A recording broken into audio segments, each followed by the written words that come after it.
Pessoal, pedindo a gentileza então para vocês, só para que todos possam manter as suas câmeras e microfones fechados nesse momento, até para que facilite a nossa comunicação com tantas pessoas conectadas.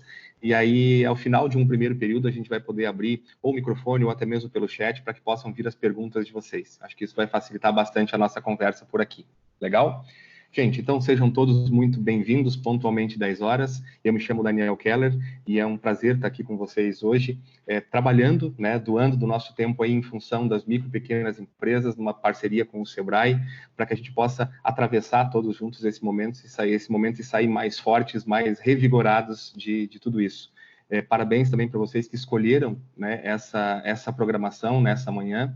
Certamente, no meio de tantos suportes, tantos auxílios que a gente tem nesse momento, a gente se desenvolver, a gente se capacitar e a gente olhar para o nosso negócio de uma forma como a gente, quem sabe, não está acostumado a olhar, certamente é um grande ganho e é muito importante que vocês estejam aqui todos participando desse momento e participem também das outras salas, outras palestras que o Sebrae tem disponibilizado de forma muito durante esses últimos dias e segue assim também daqui para frente.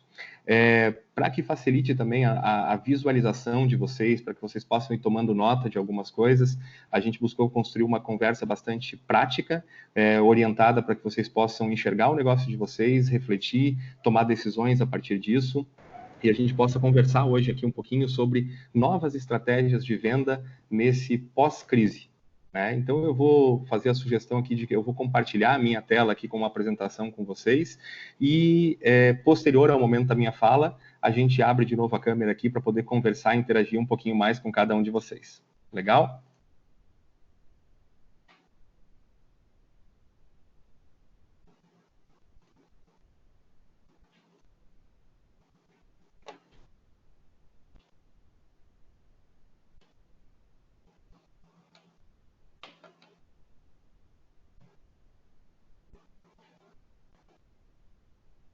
Gente, então a partir desse momento estou compartilhando a minha tela com vocês aqui para a gente conversar um pouquinho sobre o momento que a gente está.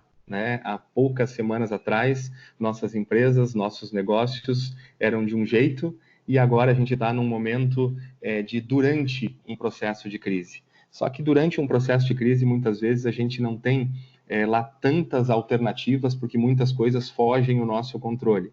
Então, o que a gente precisa fazer? Sim, suportar esse momento agora do durante, mas já começar a pensar e orientar os nossos negócios para tudo que vem depois.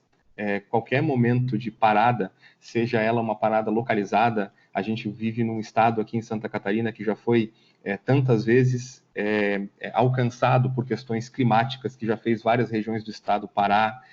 A gente já vivenciou tantas e tantas outras situações. O que tem de diferente agora? Nós temos uma crise, uma ruptura, uma parada de caráter global, que praticamente pega todo mundo num mesmo instante. E isso é bastante atípico e certamente a gente vai aprender com tudo isso. O grande desafio, quem sabe, para a gente, micro, pequenas empresas, profissionais, é a gente entender que o nosso processo de depois dessa crise, a gente não deveria mais estar como empresa, como empresário, como profissional, da mesma forma como a gente estava antes disso. Que essa parada, que esse durante que a gente está vivenciando agora, ele sirva como um momento muito importante. Quem sabe para a gente poder fazer várias e várias coisas que há bastante tempo a gente já poderia ter feito nos nossos negócios, mas é nossa característica como ser humano que a gente acabe postergando algumas coisas e no momento que a necessidade aparece, a gente realmente vai tomar as atitudes que são necessárias. Então, que a gente já comece a olhar para depois desse processo.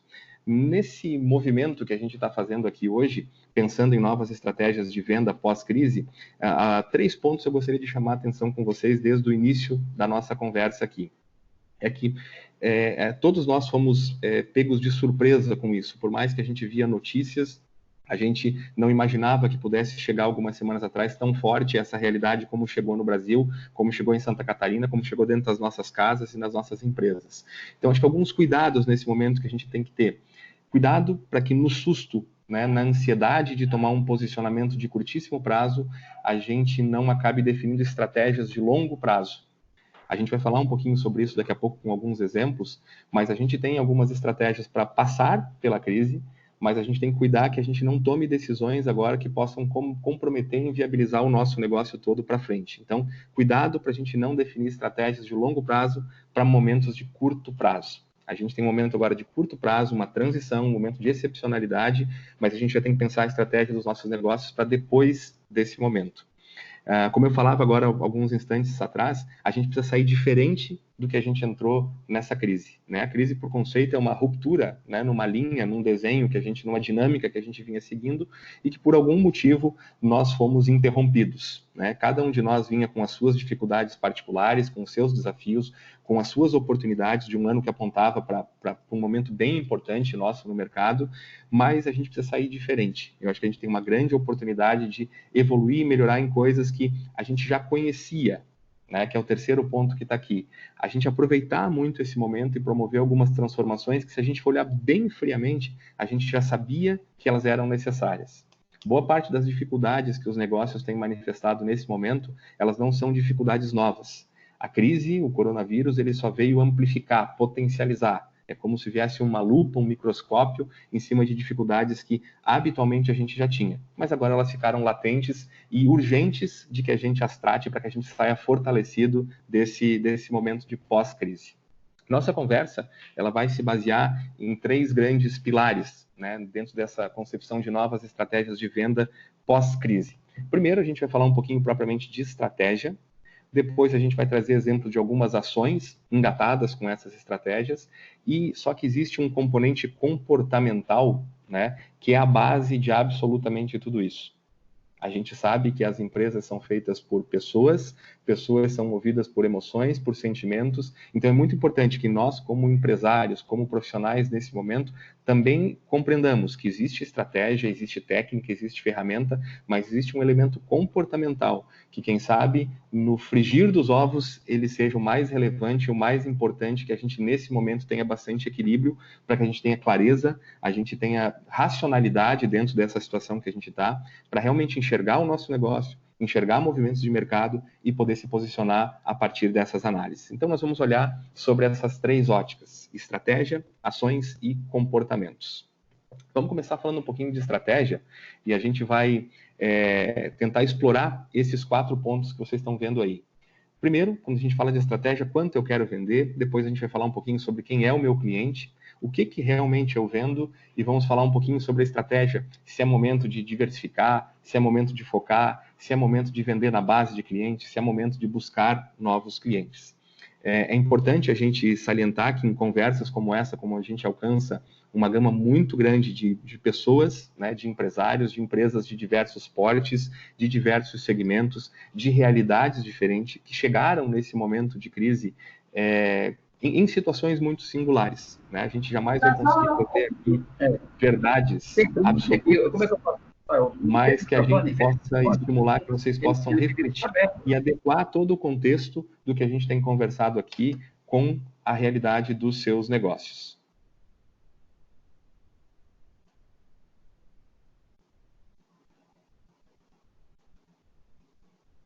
Vamos lá, então, dando sequência aqui. Vamos falar um pouquinho primeiro sobre quanto eu quero vender. Essa é uma provocação que tem chamado a atenção, porque todos nós, quando fomos alcançados pelas informações de comércios fechados, de negócios interrompidos durante um tempo, a gente entrou num nível de ansiedade muito grande.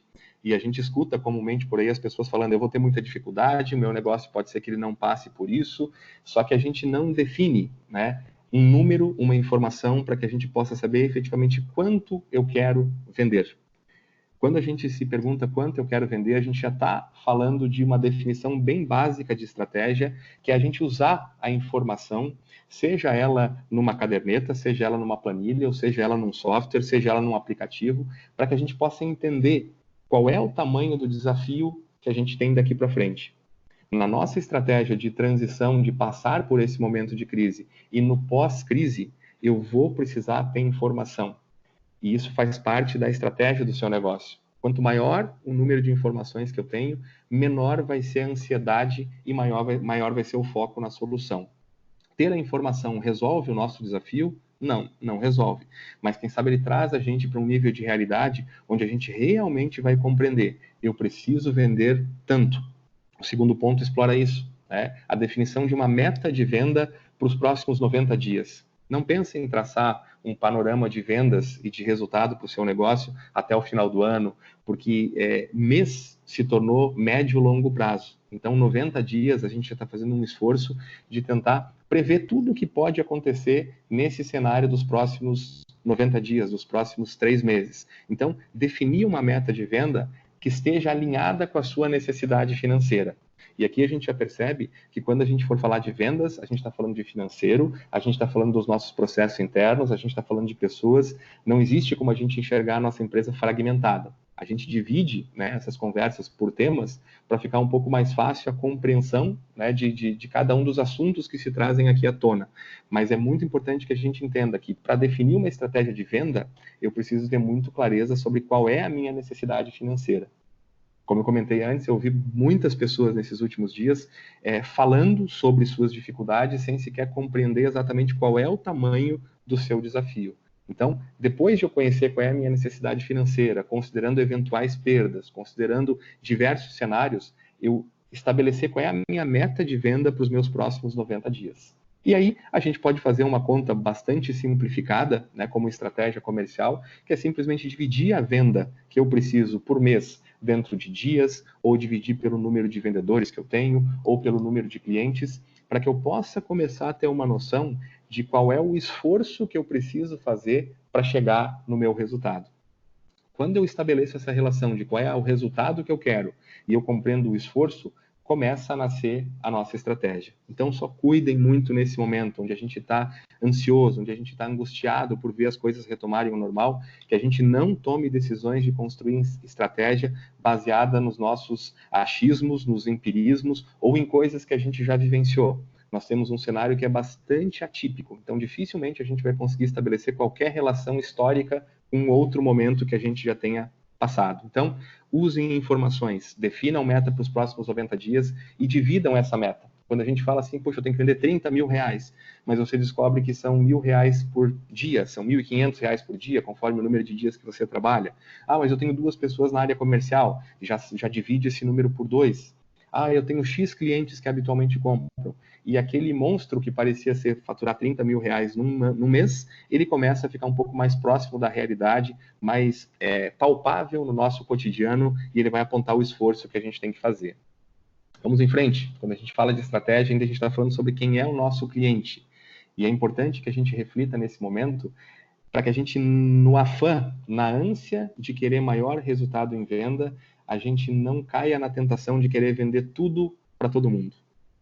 Em momentos de crise, como o que a gente está passando, é bastante comum que a gente tenha essa solução primária. Então, se eu preciso vender mais, eu preciso oferecer mais produtos e mais serviços. Só que lembrem, especialmente para quem vende um produto, quanto maior a gama de produtos que você tem para oferecer, também vai ser maior o custo de aquisição desses produtos. Ou, se você presta um serviço, maior é a necessidade de preparação específica da sua equipe para entregar aquele serviço. Então, atentem, cuidem para também aproveitar esse momento e definir quem realmente é o meu cliente. Lembrando que dificilmente a gente consegue se posicionar para todos os clientes, como popularmente a gente fala. Então, como é que a gente pode fazer isso? Isso faz parte também da estratégia. Fazer um levantamento sobre qual é e quem é o perfil do meu atual cliente. Quem é o cliente que traz resultado para o meu negócio? Existe uma regra que é bastante antiga, que fala que 80% do nosso resultado normalmente vem de 20% dos nossos clientes ou 20% do esforço que a gente faz. Então, identifiquem o que realmente dá resultado, quem são os clientes que são mais aderentes ao perfil do seu negócio nesse momento. Em momentos de crise, menos pode ser mais. Quanto mais focados a gente tiver, às vezes menos coisas a gente vai estar oferecendo para o cliente. E quem sabe esteja aí uma receita de a gente diminuir um pouco o nosso custo de aquisição e conseguir entregar alguma coisa que combine mais com o perfil do nosso cliente. Justamente pelo terceiro ponto que é colocado aqui. Quanto mais específico for o nosso cliente, quanto mais claro eu tiver qual é a faixa de idade desse cliente, se é o cliente só do meu bairro, só de uma região, qual é o perfil de compra, esse é um cliente que compra esse produto ou esse serviço esporadicamente, ou é um cliente de recompra quase que diária ou semanal. Quanto mais específico for o cliente, maior vai ser a chance de a gente entender o que ele realmente precisa. E a gente continua falando de estratégia por enquanto. Terceiro ponto, né? Na esteira da definição de quem é meu cliente, vem uma outra pergunta. O que eu vendo? O que realmente eu entrego? E aí vem a importância de a gente avaliar nesse momento, com muito critério, com muito carinho e baseado em informações, quais são os produtos e serviços que são mais rentáveis e nos quais a gente pode se especializar e ter um diferencial realmente relevante. Lembrem que o público, quando não está bem claro, existe uma tendência de que eu queira ter produto para todo mundo. Só que também vamos pensar da seguinte forma, quanto mais coisas, né, eu tenho para vender, eu tenho para oferecer para o meu cliente, também mais exposto a um número maior de concorrentes eu vou estar. Então, é um momento de a gente enxergar quais são os produtos e quais são os serviços que são mais rentáveis e quais são aqueles que me possibilitam que realmente eu tenha um diferencial para apresentar para o mercado. Isso vai ser fundamental para a nossa estratégia daqui para frente. Outro ponto importante é enxergar o que está além do seu produto e serviço. Daqui a pouquinho a gente vai ter um exemplo bem específico, a gente vai explorar um pouco mais esse terceiro ponto. Para a gente enxergar que a gente, no momento de crise, fica um pouco mais escancarado, que o cliente não compra simplesmente um produto ou um serviço. Ele compra uma série de outros atributos e benefícios que vêm no combo do seu produto ou do seu serviço. Hoje, no momento que a gente está vivenciando, está muito evidente que o cliente está buscando comodidade, conveniência, ele está buscando segurança, ele está buscando facilidade, e às vezes a gente fica extremamente focado no nosso produto e serviço e esquece dessas coisas. E por fim, quando a gente pergunta ainda o que eu vendo, tentem se fazer e responder a seguinte pergunta: por que o cliente deve comprar da minha empresa e não de outras? Cuidem para que a gente também não caia na vala comum da estratégia de é o meu atendimento, é o meu preço, é isso, porque são coisas meio que jargões, meio genéricas. Realmente, qual é o diferencial que vai ser capaz de colocar você, independente do serviço ou do produto que tu venda, numa posição de destaque, de evidência na cabeça do seu cliente? Lembrem quanto isso está conectado com o que a gente acabou de falar sobre o público. Dificilmente eu consigo apresentar um diferencial perceptível quando eu tenho muitos públicos diversos. Agora, quanto mais claro for o meu público, mais fácil é de adequar o que eu tenho para oferecer para ele. Último ponto para a gente falar um pouquinho sobre estratégia. É uma pergunta que vem à tona com muita frequência em dias de crise. O momento é de diversificar ou é de focar? O momento é de eu explorar a minha base de clientes ou o momento de eu buscar novos clientes? A gente não tem uma resposta absoluta e padrão para isso, mas via de regra, diversificar, ou seja, fazer mais coisas, vender mais produtos, mais serviços do que eu já faço, normalmente isso acontece quando o meu negócio, quando a minha empresa já explorou todo o potencial que o mercado ou o público-alvo tinha. Então, tu pode fazer essa pergunta. Se eu sou vendedor de roupas infantis, será que eu já explorei, eu já alcancei todo o mercado que eu poderia ter feito? Será que é a hora de diversificar e começar a vender moda adulto também? Lembrem que em momentos de crise, menos pode ser mais. Menos produtos, menos ofertas, maior vai ser o foco no que a gente está entregando para o nosso cliente. Outra coisa que é importante também, via de regra, em momentos de crise, a gente deve priorizar o bom atendimento da base de clientes. Isso pode ser uma grande estratégia para a gente aumentar a nossa venda, que é vender ou mais do mesmo item para o mesmo cliente, ou vender mais do teu mix de produtos e serviços para o mesmo cliente. A gente chama isso de cross-sell, quando eu posso vender mais itens para o mesmo cliente, ou upsell, quando eu vendo o mesmo item em quantidades maiores para o mesmo cliente. Então, em momentos de crise, o resultado vai estar muito mais palpável de ser feito em cima da carteira de clientes ou de clientes que a gente já tem um relacionamento. Nem sempre em momentos de crise é fácil a gente adquirir novos clientes, ou pode se tornar caro adquirir novos clientes. Então, o nosso resultado, gente, via de regra, vai estar naquilo que a gente tem foco. E a gente sabe que não é possível ter foco em vários produtos, vários perfis de clientes ou vários diferenciais. Então, importante que a gente reflita, né, sobre estratégia, sobre esses aspectos. Quanto eu quero vender, quem é o meu cliente, o que eu vendo, e entender se no seu negócio é hora de diversificar, ou de focar, ou de vender na base de clientes, ou de focar em novos clientes. Joia?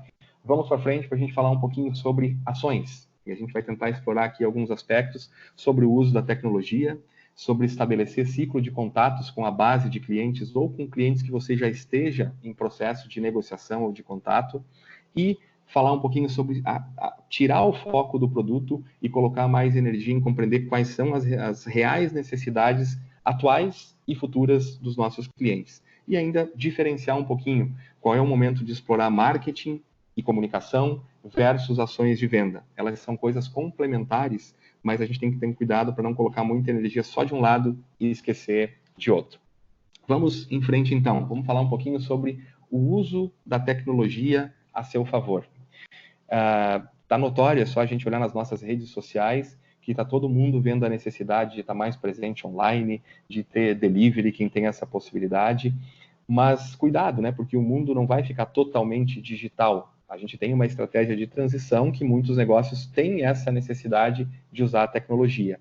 Mas aqui a gente quer chamar a atenção sobre alguns exemplos de como a tecnologia pode ser utilizada ao nosso favor pós o momento que a gente também está passando.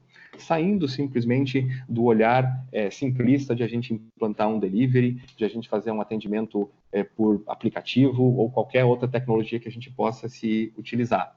Imaginem, né, um mercado de bairro que ele usa um aplicativo de troca de mensagem para receber pedidos. Isso é uma coisa que a gente já poderia estar fazendo antes desse momento. Já é a tecnologia a nosso favor. Mas algumas vezes a gente é reticente, a gente acha que não tem público para isso, que não tem essa necessidade. Se a gente tinha alguma dúvida que há público para esse tipo de compra, certamente as nossas dúvidas caíram por terra agora pelo momento que a gente está vivenciando. Vamos para um exemplo bem simples. Imaginem um salão de beleza, um negócio de estética, que disponibiliza diariamente uma lista de horários que ele tem disponível por serviço. Isso pode ser feito por um aplicativo, numa coisa um pouco mais refinada, ou pode ser feita por uma simples mensagem de aplicativos de comunicação, como o WhatsApp, que a gente está acostumado, onde você pode disponibilizar para os seus clientes quais são os horários que você tem disponível. Qual que é a diferença desse uso da tecnologia? A gente não está sendo reativo no processo de vendas, a gente está sendo ativo. A gente está estimulando o cliente. A gente está lembrando uma cliente que acordou pensando em fazer a unha e ela recebeu uma mensagem dizendo que 4 horas da tarde tem um horário disponível. A nossa ação proativa nesse momento e não esperar o cliente vir até a gente. Então, o uso de tecnologia pode ser utilizado a nosso favor de uma forma simples. Cuidem para não se limitar a enxergar a tecnologia somente como está presente nas redes sociais ou implantar um serviço de teleentrega no seu negócio. Isso pode sim ser uma boa estratégia para o momento, mas existem outras coisas simples que a gente já poderia estar fazendo e deve continuar fazendo pós esse momento que a gente está passando. Lembrem, cada vez que forem falar de tecnologia e pensar em tecnologia para o seu negócio, a tecnologia tem que ser simples, ela tem que ser fácil e a gente não pode ter estar muito preso à tecnologia. A tecnologia tem que ser um meio para viabilizar uma experiência de compra mais adequada à realidade de cada cliente e não excessivamente o foco na tecnologia como um fim por si só.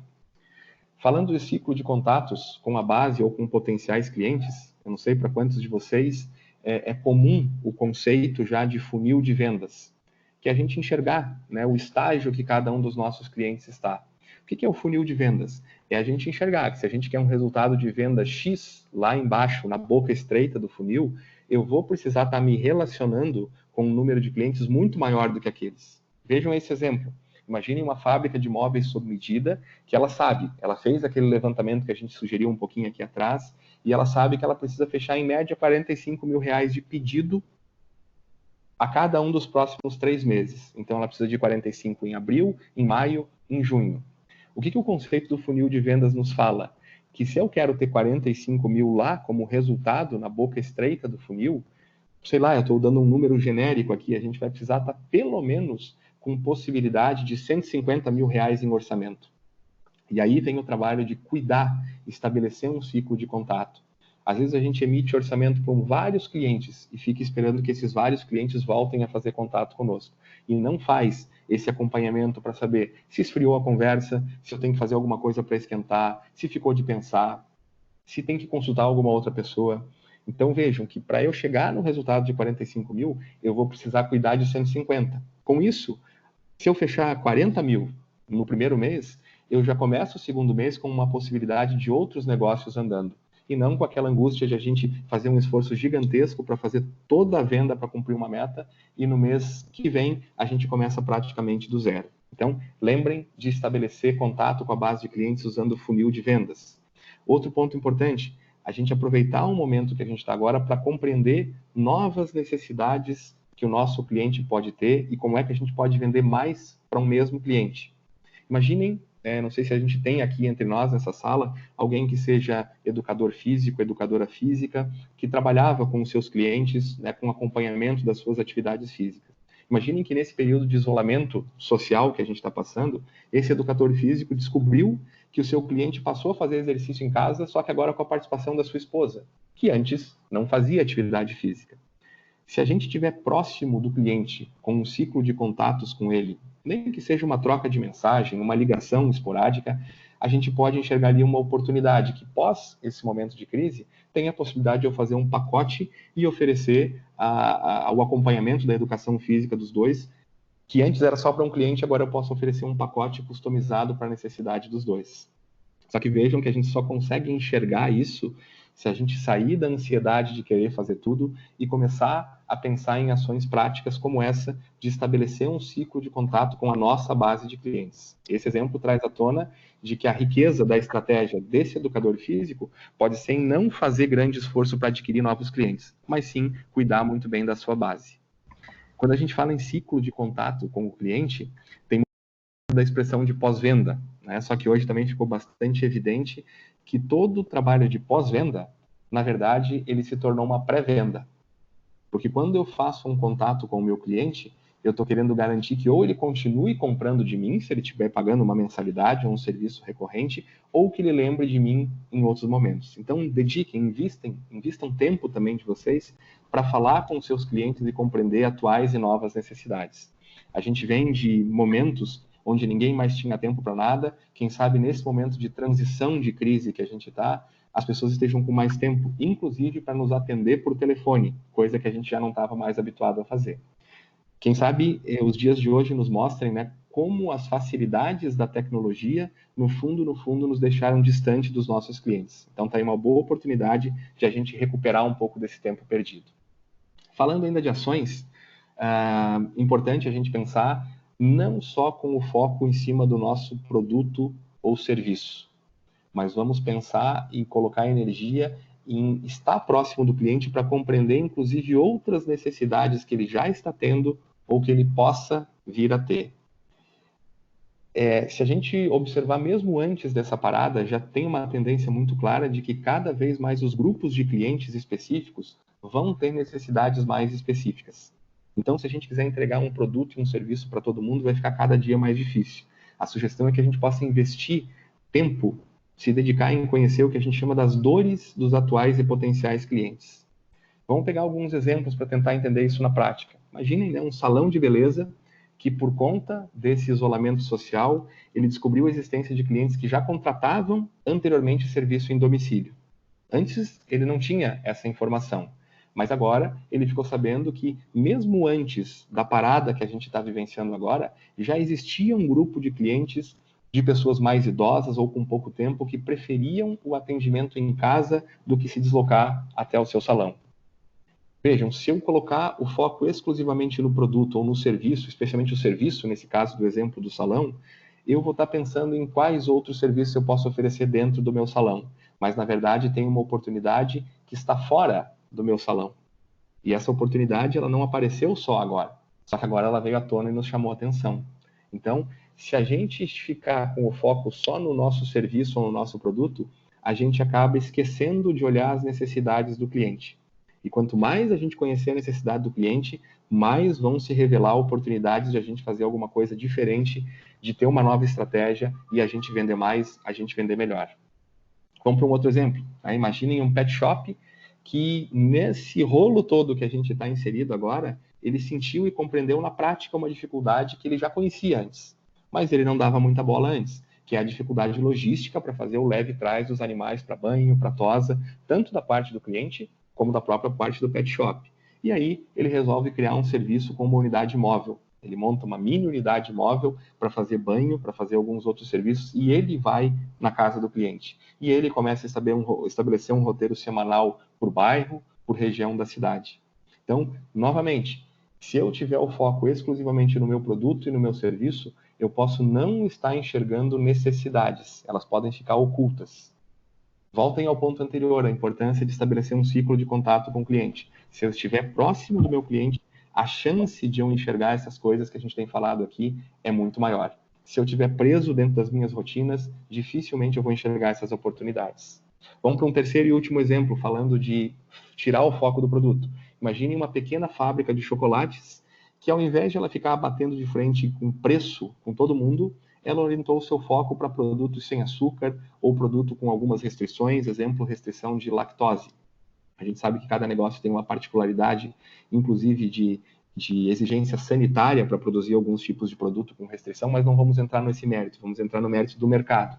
Então, a fábrica de chocolate, que antes ela estava ali focada em melhorar o seu produto, o seu ovo de Páscoa, a sua colomba, seja lá o que for, para entregar agora na Páscoa, brigando por preço, brigando por marketing com marcas gigantescas, ela enxergou que tem uma outra oportunidade, porque ela não estava mais com o olho só no produto e no serviço, ela estava com o olho na necessidade do cliente. E para a gente estar com o olho na necessidade do cliente, a gente vai precisar investir tempo para estar próximo do cliente, enxergando tendência de mercado, lendo o que acontece por aí.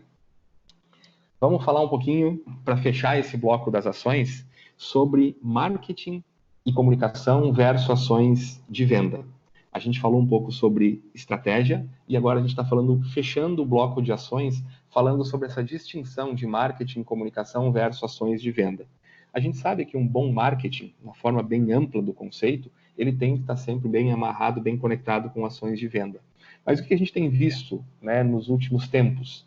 Uma supervalorização da exposição em redes sociais e em outras mídias. A gente parece que meio que se perdeu nos últimos tempos, tentando se mostrar excessivamente. Só que nem sempre aparecer é sinônimo de vender. Semana passada eu ainda conversava com uma empresa que ela disse que todo mundo acha a gente legal, todo mundo já acha a gente descolado na rede social, só que a gente não tem resultado de venda. Por quê? Porque às vezes a gente fica um pouco deslumbrado com o aparecer e esquece que existe a necessidade de a gente fazer outras ações paralelas muito focadas em vendas. Aqui tem 3 exemplos de empresas que podem ter escolhido tirar um pouco do foco de aparecer e concentrar a sua energia e concentrar o seu foco em ações que mais de retaguarda, mas que trazem muitas vezes muito mais resultados. Vamos pensar numa loja de roupa infantil que, ao invés de estar lá dia a dia expondo as coisas na rede social, com stories, com posts, com toda aquela gama de artifícios que a gente tem hoje, ela escolheu concentrar toda a energia dela em organizar as informações sobre o crescimento da criança versus a necessidade de roupas. Por quê? Porque se uma loja de roupa infantil, diferente de uma loja de adulto, onde a necessidade de compra está muito mais ligada a desejo, à moda, a criança não, ela cresce e cresce muito rápido. Então imagine que essa loja, ela ao invés de estar lá fazendo ação de marketing, ela está fazendo uma ação de venda, que é olhar a sua carteira de clientes, olhar o histórico de compra e começar a provocar. Olha, esse cliente comprava habitualmente aqui, a última compra dele foi há 6 meses atrás. Em 6 meses para frente, possivelmente a necessidade simplesmente tamanho de roupa já tenha surgido com muito mais ênfase. Então, a gente sai da divulgação de marketing, de comunicação e começa a trabalhar com base em estratégia de venda, em ações de venda em cima de informação. Vamos pensar ainda num exemplo de uma pizzaria, que ela optou por oferecer uma mini pizza com um novo sabor que ela está lançando, com uma nova massa que ela está lançando, de brinde para o seu cliente, para estimular que ele conhecesse o seu novo produto. Tenho certeza que se a gente enxergar o custo dessa ação, às vezes o investimento é muito menor do que os tradicionais gastos, né, tá ali entre aspas, inclusive de marketing ou de comunicação que a gente está acostumado. E melhor, a gente não apela para um momento de desconto. É muito melhor a gente dar alguma coisa como um brinde para o cliente conhecer um novo produto ou um novo serviço do que baixar o preço. Baixar o preço pressupõe que depois vai ser difícil a gente trazer ele para o patamar mais adequado. Eu sei que a estratégia de redução de preço em momentos de crise, ela é interessante, ela é útil em muitos casos, mas cuidem, porque a gente pode estar ensinando o cliente a só estar focado no preço. E quando tudo isso passar no pós-crise, a gente pode ter dificuldade em trazer novamente o nosso preço do nosso produto ou serviço para o patamar que seja saudável financeiramente para o nosso negócio. E por fim, um último exemplo, ainda falando de ações, imaginem uma loja de itens de festas infantis que resolve presentear os seus clientes com um bônus a quantidade de dinheiro envolvido aqui é o que menos importa. É muito mais a provocação, o estímulo para o cliente consumir. Então imaginem a loja de festas infantis que ela, no mês de alta temporada dela, ou nos meses que ela tem um bom fluxo, ela oferece um bônus de 10, de 15 reais para que o cliente possa usar dentro de um mês específico. Justamente aquele mês que ela historicamente tem uma maior baixa em vendas. Então vejam, são exemplos de ações que ela tem muito mais característica de ação de venda do que de marketing. O cuidado só que a gente chama atenção nesse momento é para que a gente não fique excessivamente preso em ações de marketing, de visibilidade, de comunicação e deixe de lado a energia das ações de venda. Gente, caminhando para o final da nossa fala aqui, para a gente ter um pouquinho de tempo para ouvir vocês e tentar interagir um pouquinho mais com vocês, comportamentos. Lembrem que o comportamento no início da nossa apresentação ele estava na base de tudo. Uma boa estratégia, a definição de boas ações vão depender muito de a gente ter comportamentos emocionalmente equilibrados nesse momento. Então, cuidado. A gente está dentro de casa, muitos de nós, ou a gente está muito exposto à televisão, à rede social, e inevitavelmente a gente cai na tentação de comparar o nosso negócio com os dos outros. Cuidado com as comparações, porque a comparação tende a nos colocar como uma estratégia fazer o que todo mundo está fazendo. E uma boa estratégia é aquela que ela é diferenciada dos demais. Né? O próprio conceito de diferencial fala que o meu diferencial é bom ou ele é melhor à medida que ele seja difícil de ser copiado pelos meus concorrentes. Então, cuidado com as comparações e cuidado para não fazer o que todo mundo está fazendo. É o momento de a gente ter comportamento e atitude inovadora. Não aceitem dentro das empresas de vocês o pensamento de que a gente sempre fez assim, antes dava certo, ou isso aqui não vai funcionar. Eu gosto de um conceito de inovação que ele não vai para aquela inovação altamente disruptiva, para o lado da invenção, mas ele fala que inovar é a gente olhar as mesmas coisas de um jeito diferente. E a gente ganhou de presente, ao mesmo tempo que a gente tem um grande desafio agora, mas a gente ganhou de presente uma parada que certamente a gente não faria nas nossas empresas em condições normais. Então aproveitem para ter um comportamento inovador de olhar as mesmas coisas de um jeito diferente. Cuidado, né, com os ambientes, com as rodas e com a cultura do pessimismo e da dependência. Semana passada, ainda participando de uma reunião com um grupo, eu escutei um empresário falando: então agora nós vamos esperar e ver tudo o que vai vir de ajuda depois.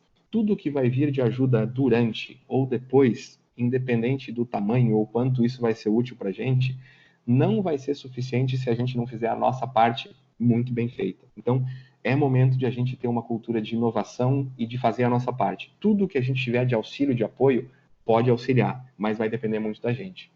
E é hora de a gente fazer aquilo que há algum tempo a gente entendia que poderia ser um diferencial para o nosso negócio, agora de uma hora para outra virou necessidade. O que era diferencial para eu ser melhor no mercado, virou necessidade para eu sobreviver no mercado. E é assim que o mercado evolui, é assim que a gente melhora. São nesses momentos de ruptura, de transição, de susto, que a gente se obriga a ser melhor. Então, cuidem, atentem muito para o comportamento e para a postura de vocês. Para quem tem equipe, a postura de vocês valida a postura das suas equipes. Para quem não tem equipe, mas tem a família próxima do negócio, a sua postura vai determinar o quanto a sua família vai se engajar em torcer por você ou quanto a nossa família vai entender, pois demos errado. Então, comportamento, a nossa atitude é preponderante para a gente atravessar esse momento e conseguir construir estratégias realmente diferenciadas e que levem o nosso negócio para um momento melhor nesse pós-crise. E, para finalizar essa primeira etapa da nossa conversa, tem só essa imagem. Duas delas a gente já viu no início, onde fala dos 3 pontos que a gente abordou aqui, estratégia, ações e comportamento. E do outro lado, tem já o nosso ponto, não mais no durante. É a gente pensando já no depois da crise. A gente vai conseguir ter grandes estratégias de médio e longo prazo nesse momento? Não. Tem uma figura que está ali no meio, que é chamada de ciclo PDCA, que foi introduzida no Brasil aí na década de 70, né, e ficou muito forte como método de planejamento, e mais do que nunca é hora de a gente fazer essa rodinha ali girar numa velocidade muito rápida. Planejar, fazer, checar se deu certo e agir. Se deu certo, a nossa ação é esse o jeito de fazer por enquanto. Se eu planejei, se eu fiz e eu verifiquei que não deu certo, muda a estratégia. Replaneja, faz, verifica e age de novo. Só que esse ciclo agora ganhou um nível de necessidade, de velocidade, que até então a gente não tinha. Quem sabe até a gente já tinha essa necessidade de ser mais rápido no planejamento, na execução, na checagem para uma nova ação. Mas agora ele ficou evidente que a nossa estratégia ela é dia a dia, ela é semana a semana, ela é de curto prazo. Então planejem, definam estratégias, definam ações, mas de forma rápida, para que a gente possa rapidamente avaliar o que deu certo e continuar, ou o que não deu certo a gente possa corrigir. E o que vai fazer essa roda girar com velocidade é esse comportamento empreendedor e inovador que a gente acabou de falar. Gente, fechamos esse nosso primeiro bloco aqui de conversas e agora vamos tentar interagir um pouquinho aqui. Eu já tenho recebido algumas perguntas, alguns questionamentos aqui. Eu vou abrir agora para a minha tela aqui para que eu também possa enxergar eventualmente o chat ou ouvir o áudio de vocês. Legal? Daniel, aqui é a Aline, do Sebrae. Só um adendo, eu vou disponibilizar a apresentação no PDF dentro do campo do chat, tá? Então, quem quiser, é só acessar. Para quem está na tela, tem o símbolo do telefone, né, à direita, depois de mostrar participantes, o ícone de conversa, quando vai lá, vai aparecer na lateral um link de chat. Então, lá vai ficar a apresentação de agora disponível para todos, tá? Fazer o download. E aí pode seguir, Daniel. Obrigada. Beleza. Já recebi aqui alguns questionamentos. Tem alguns questionamentos que são pontuais, vamos usar eles como exemplo, sim. E aí a gente só tenta extrapolar isso de uma forma genérica para que mais gente possa adaptar o que a gente for conversar aqui para cada uma dessas realidades. Uma questão que chegou aqui para a gente fala assim: eu tenho um ateliê de produtos de bebês, fabricação personalizada por enquanto, e só vendemos para pessoa física pelas redes sociais.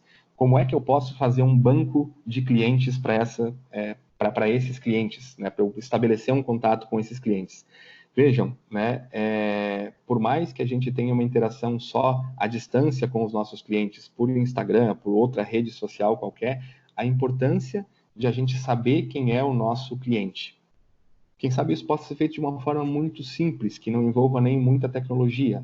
A cada pedido que você vai fazer, elabore um pequeno cadastro do seu cliente. Não pense naquele cadastro que a gente está acostumado no varejo para tomada de crédito. Pense num cadastro para relacionamento. Nome da pessoa, telefone de contato, endereço de e-mail dessa pessoa, aquilo que vai ser útil para você estabelecer um relacionamento com o cliente.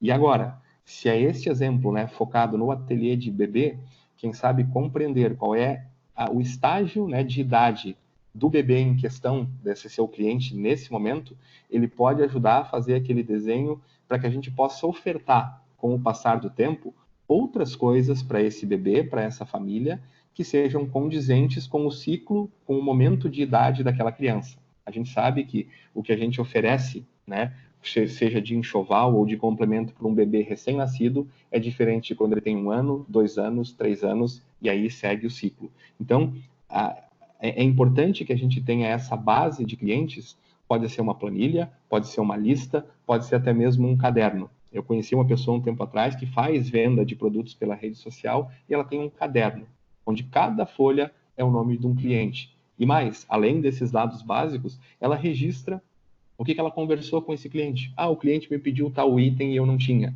A última vez que eu falei com o cliente, ela informou que o seu bebê estava com um resfriado. Essa informação ela é muito útil para eu poder estabelecer um relacionamento depois. Especialmente para quem tem um negócio pequeno, invistam nessa informação do cliente para estabelecer um relacionamento. Isso um grande e-commerce não consegue, ou pelo menos ainda não consegue fazer com todos os seus clientes. E quem sabe seja um diferencial bem importante nesse momento. Chegou mais uma questão aqui que fala assim: gostaria de saber o que poderia sugerir de ação para um pet shop nessa questão de brinde. Eu tenho uma veterinária envolvida e tenho banho e tosa. A gente falou ali, né, de um exemplo da pizzaria que pode ser adaptado agora para o pet shop. Pensem naqueles produtos normalmente que têm baixo giro, que o seu cliente às vezes sequer sabe que você tem ele ali à disposição para venda. Às vezes esse brinde utilitário, ele é muito mais interessante do que um simples brinde, como a gente conhece, um imã de geladeira ou qualquer outro mimo, qualquer outro presente para o cliente. Uma das melhores formas de a gente gerar nova venda é quando a gente trabalha com brinde utilitário. Então se você tem lá no seu serviço só de banho e tosa, pode ser que para o seu cliente você ofereça banho, tosa e uma hidratação do pelo do animal. Você está dando um brinde e ao mesmo tempo que você está dando esse brinde, você está dando a possibilidade de ele conhecer um serviço que ele não estava habituado a comprar de você.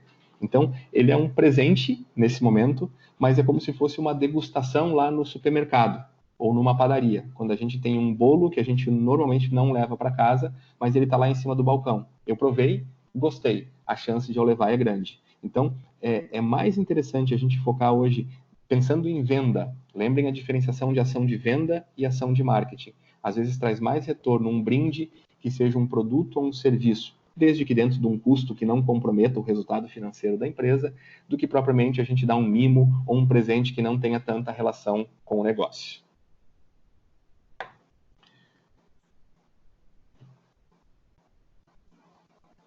Mais uma questão que chegou aqui. Trabalho com distribuição de alimentos com pronta entrega, destinados a lojas em rodovias que atendem principalmente turistas e viajantes. Bom, agora vem aquela questão, né, que a gente falava antes. Estratégia de transição para o momento de crise e estratégia pós-crise. Tenham certeza, né? As pessoas vão voltar para a estrada. Os carros vão voltar a circular. E o seu negócio de distribuição de alimentos com foco na pronta entrega, com foco nessas lojas de rodovia, ele vai voltar a aquecer. Então, cuidem, porque o que a gente precisa agora? Neste caso, nesse exemplo que veio à tona aqui nessa pergunta, a gente precisa de uma estratégia de transição. Poxa, esse meu cliente, será que ele parou de atender ou ele só fechou as portas? Às vezes ele só fechou as portas, mas ele continua fazendo uma marmita, ele aderiu à teleentrega. Então, o fato de ele não estar de porta aberta lá na beira da rodovia pode não significar que ele não esteja comprando. Mas pode ser que agora a forma de eu vender para ele não seja mais a visitação com o carro à pronta entrega, seja uma ligação, seja um contato prévio, para eu entender se esse cliente continua trabalhando ou ele realmente suspendeu as suas atividades por hora. Negócios relacionados à alimentação é bem comum agora, até por força, né, do que foi colocado como indicação de governos e tudo mais, que ele seja de portas fechadas ao público. Mas todo mundo está achando a sua forma de sobreviver também. Uma outra possibilidade ainda, nesse caso, é a gente enxergar, existe algum outro mercado que possa ter carência desse produto que eu entrego? Eu não conheço exatamente a realidade, mas eu vou imaginar aqui que o que você entrega para essas lojas de beira de estrada pode também ser um produto entregável em mercados, em outros pontos comerciais, inclusive que estejam abertos. A gente está vivendo um momento que é bem comum que existam grandes fornecedores que não estejam conseguindo suprir a necessidade das grandes redes, dos grandes mercados. Às vezes estaria uma oportunidade de a gente chegar, mesmo que temporariamente, num cliente que habitualmente ou não era o nosso foco ou a gente nunca conseguia chegar nele. Vamos ver o que mais tem por aqui. Só lembrando, gente, né, que nessa nossa interação aqui a gente vai tentar, no curto espaço de tempo que a gente tem, trazer algumas provocações e algumas respostas, mas nunca, né, com esse conceito de verdade absoluta, mas fazer vocês pensarem e provocar vocês pensarem em novas alternativas, em novas estratégias para esse momento de transição, mas especialmente para o pós-crise. Ainda só falando do exemplo da distribuidora aqui, cuidado para a gente não mudar todo o foco do negócio e daqui 30 dias, daqui 15 dias, tomara que o quanto antes possível, a gente volte à normalidade e a gente descubra que a gente definiu uma estratégia para frente, considerando o momento só atual. Vamos lá. Tem uma pergunta aqui de um segmento bastante delicado, né? Fala assim, eu sou o MEI e tenho uma agência de viagens. Meu foco sempre foi viagens para a Europa e Disney, mas sinto que tenho que mudar o foco para o turismo doméstico, mas não tenho clientes com esse perfil. Acha que terei que fazer um forte marketing para despertar o interesse por viagens nacionais? Baita pergunta, né, de um segmento altamente impactado, tanto antes, né, do coronavírus, mas já por câmbio, especialmente as viagens internacionais. Bom, se você é MEI, certamente você tem ainda um negócio pequeno. a grande vantagem, né, ao mesmo tempo que os pequenos negócios estão altamente vulneráveis nesse momento, eles também têm uma outra vantagem. Eles são rapidamente passíveis de serem reposicionados. Então, se você entender que realmente pós esse momento que a gente está passando de restrição, a gente vai ter, e certamente as tendências apontam que a gente vai ter uma redução, uma dúvida, uma incerteza muito grande das pessoas escolherem viajar para fora, especialmente para países que estão tendo foco, né, muito forte em cima do coronavírus, vai dar uma mexida e uma estabilizada muito grande nesse mercado. Lembrem, isso não vai durar a vida inteira, porque todos nós vamos querer continuar tendo o desejo de viajar para fora a hora que tudo isso passar. Mas como uma estratégia de transição, sim, quem sabe seja o momento de você começar a olhar não para outros clientes. Porque vejam, né, o seu atual cliente, que hoje tem o hábito de viajar para fora, especialmente para Disney, certamente ele também pode mudar os seus hábitos. E quem sabe agora seja um bom momento de você não colocá-lo. É difícil a gente tirar o cliente que estava pensando em ir para Disney e colocá-lo nos destinos triviais que a gente já conhece, estão bem consolidados no Brasil. Mas quem sabe é a hora de você oferecer um trabalho muito customizado, de encontrar destinos específicos, destinos diferenciados, destinos exclusivos dentro do Brasil. Tenho bastante certeza disso, né? O nosso turismo interno vai ter que crescer com todo esse contexto, né? Por medo de ir para fora, né? Claro, ainda tem um certo medo pós isso de a gente transitar dentro do próprio país, mas a primeira quebra é dentro do próprio país. Às vezes a gente não precisa pensar em outro perfil de cliente, mas quem sabe se a gente estiver próximo desse cliente, a gente também entenda que ele vai continuar viajando, só que ele também vai ter que mudar o foco do seu destino. E aí é hora de a gente ofertar alguma coisa compatível com a realidade do seu cliente. Então, para mim, aqui o grande detalhe está em cuidado em a gente não tentar atirar em outro perfil de cliente e abandonar esse cliente que você já conhecia e que ele também já te conhecia, e cuidado para não entender que ele vai continuar tendo a mesma necessidade. Não, a necessidade dele também vai mudar, só que ele vem para um perfil de consumo que seja compatível com as ambições que ele já tinha antes. Dificilmente a gente vai ver o cliente que estava acostumado a ir para a Disney, para a Europa, para a Ásia, vindo consumir destinos bem triviais que todo mundo oferece por aí. Ele vai querer alguma coisa exclusiva, só que dentro do país. E a gente tem um país riquíssimo, né, de estruturas naturais de turismo, de estruturas construídas de turismo, e que vão crescer muito agora nesse pós-crise. Então, quem sabe não é a hora de trocar o cliente, é trocar o que a gente vai ofertar a partir da necessidade dele. Vamos lá, tem mais uma questão aqui que é bem ampla, bem genérica, que fala assim, na sua visão, como será o comportamento dos clientes no momento imediato ao pós-crise? Aqui, claro, inevitavelmente entra alguns exercícios de futurologia, né, que todos nós fazemos, mas se a gente observar tendências, né, do que tem pela frente, a primeira coisa que eu gosto sempre de frisar é que em momentos de crise, o dinheiro não some. O dinheiro ele para de circular, ou ele se concentra em algumas mãos diferentes daquela que habitualmente ele circula. Bom, o que eu imagino como comportamento, algumas tendências de comportamento do cliente pós-crise?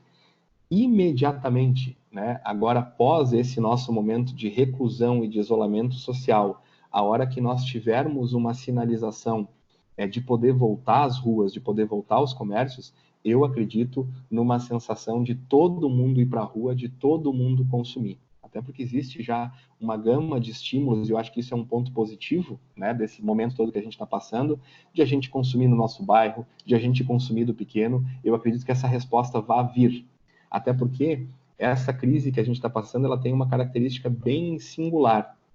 Quem já passou, por exemplo, por catástrofes climáticas, é difícil você sair à vida normal depois que baixa a enchente.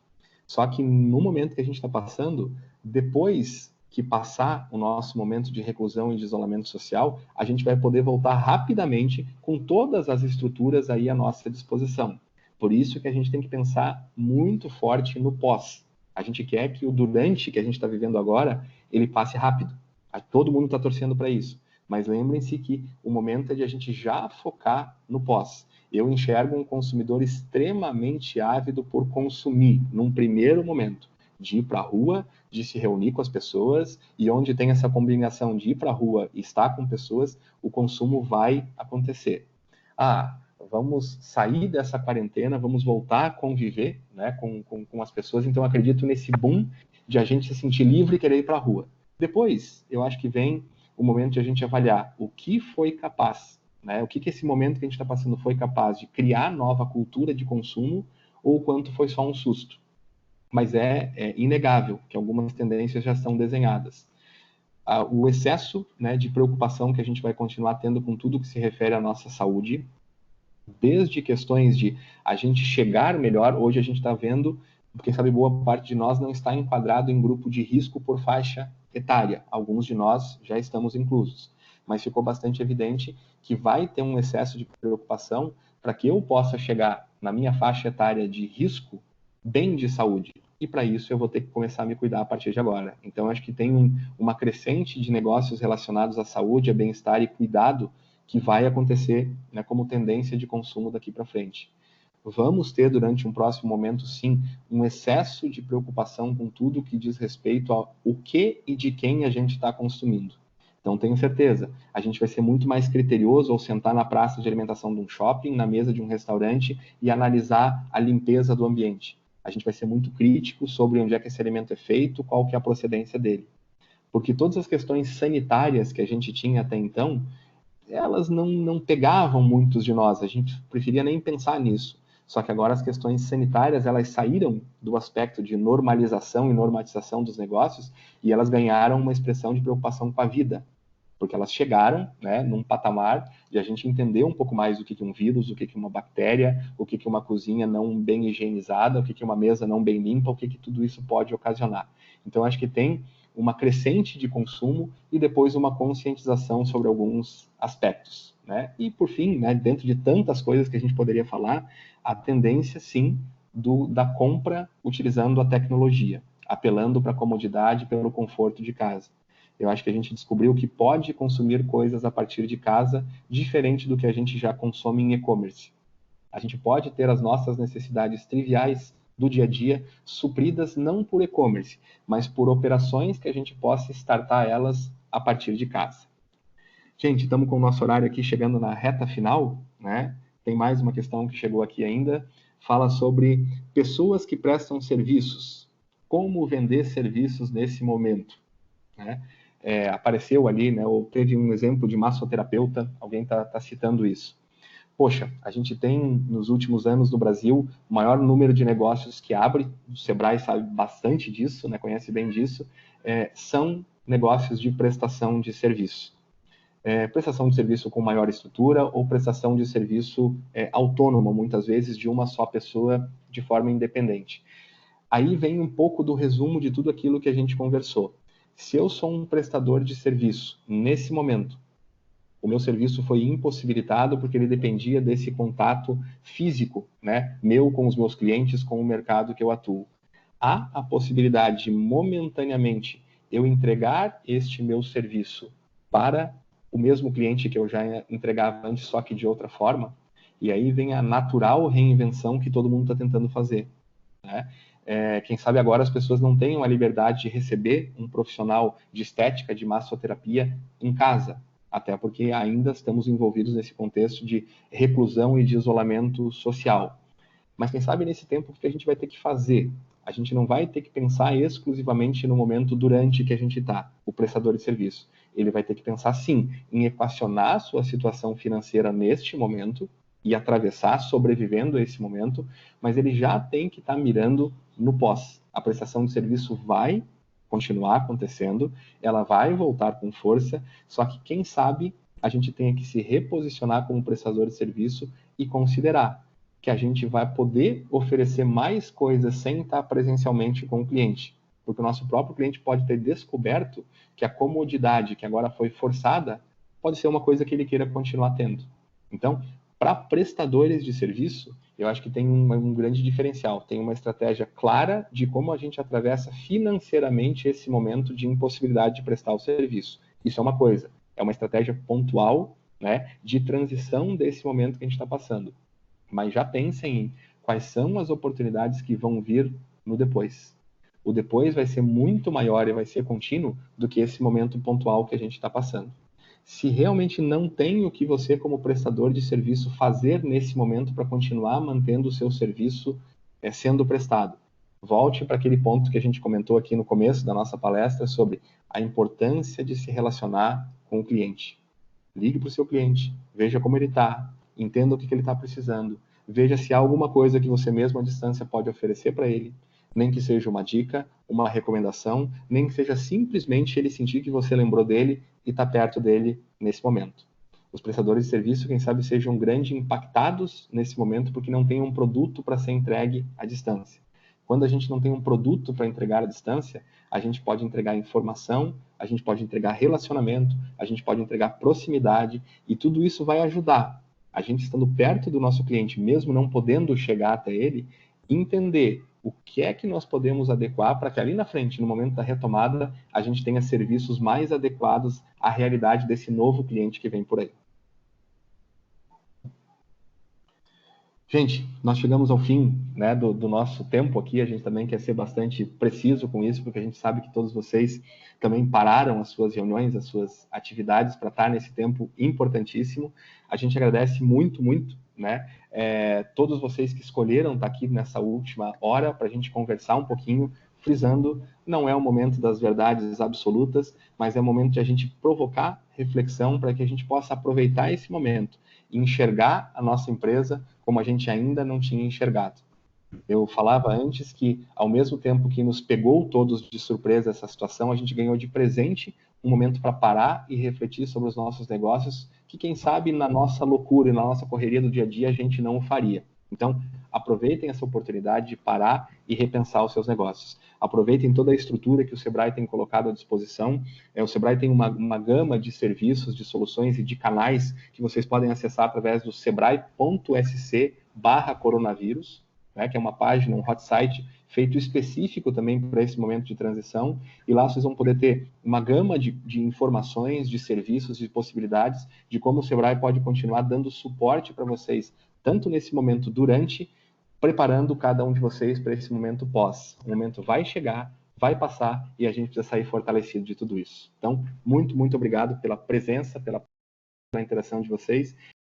De alguma forma, possa ter contribuído com reforçar comportamentos, estratégias e estimular vocês a ter ações realmente pensadas para esse momento. Grande abraço para vocês. Daniel, bom dia. Aqui é a Aline, do Sebrae. Também queremos agradecer muito a sua participação. O Daniel é um dos nossos consultores credenciados. Então, muito obrigada por este momento, a palestra. Queria comunicar a todos que a gente está com uma lista, né, de palestras online. Então, hoje ainda às 14 horas, às 16 horas, teremos uma de gestão de custos durante a crise. E amanhã, às 10 da manhã, nós teremos uma de marketing digital, como atuar em tempos de isolamento social. E avisar para todos também, como temos um tempo, né, restrito, o Daniel respondeu o máximo de perguntas que foi possível, agradecemos. E para aqueles que ainda têm dúvidas, quer entrar em contato com um especialista, temos o nosso canal do Sebrae, que é o... Só um segundinho. O sebrae.sc/coronavírus. E de lá vocês vão ter acesso às informações mais atualizadas, desde textos, várias informações para os pequenos negócios, e também acesso para as plataformas para falar com um de nossos especialistas, com todo o canal de atendimento do Sebrae Santa Catarina. Está bem? Muito obrigada a todos por este momento. Agradecemos bastante, Daniel. E é isso.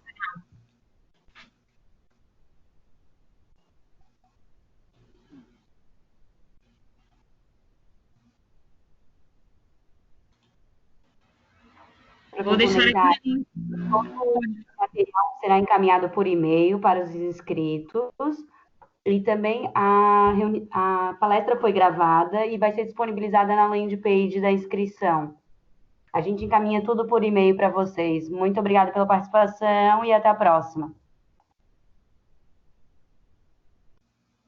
Obrigada a todos.